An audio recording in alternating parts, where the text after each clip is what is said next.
Atomic Owl is a strange bird. On paper, it has everything you'd want from a debut roguelike platformer. Flashy pixel art, a pulsing synthwave soundtrack, multiple weapons to juggle, and a story about owl versus crow warfare that sounds like it fell out of a lost Dark Crystal script. You play as Hidalgo Bladewing, a prince-turned-prisoner looking for revenge against the evil Omega Wing, who corrupted his friends with the ominously named Dark Feather. It's dramatic, it's feathery, it's metal. So why are critics so divided?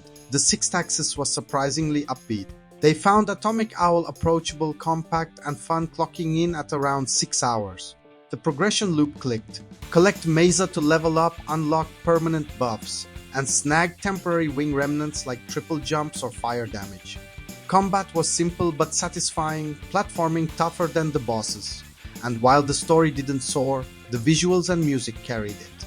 They stamped it with an 8/10, calling it a short but sweet roguelike for anyone after a quick, stylish fix. But then Checkpoint came in with Talons out. Their biggest gripe?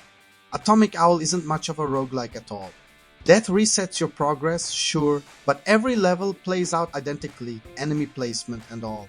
Without randomization, each run felt more like Groundhog Day with feathers. Add to that a litany of bugs, bosses glitching into infinite loot fountains, crashes, invulnerability exploits, and the experience turned from tense roguelike to broken platformer.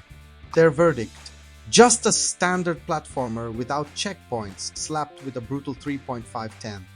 GameSpew perched somewhere in between. They enjoyed the fast-paced weapon swapping, sword, whip, hammer, scythe mixed with dashes and wall jumps, but argued the screen was often too busy to parse. Bright neon art looked slick, but projectiles were hard to see, enemies blended into the chaos, and the zoomed-out camera left Hidalgo lost in the melee. Roguelike perks, underwhelming. Levels, repetitive, dialogue inconsistent. Their conclusion, a decent hack and slash at its core, but the roguelike dressing felt unnecessary, dragging it down to a 6/10. So where's the truth? All three reviews agree on a few points. The presentation rocks, gorgeous pixel art, and a banger soundtrack. The weapon variety and traversal moveset are fun to mess with, even if the difficulty feels lopsided. But where the Sixth Axis saw a brisk, accessible roguelike light, Checkpoint saw a broken mess, and GameSpew saw wasted potential. The split boils down to tolerance.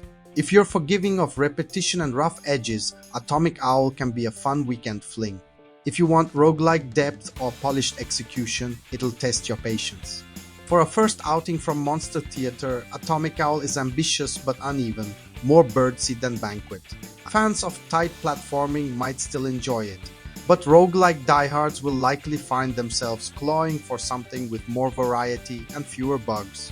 If you're into no BS indie dissections, flap your way over to Veteran Game and hit subscribe.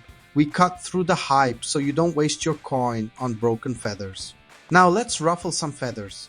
Is Atomic Owl a hidden gem weighed down by bugs, or proof that slapping roguelike on a platformer is just a cheap gimmick?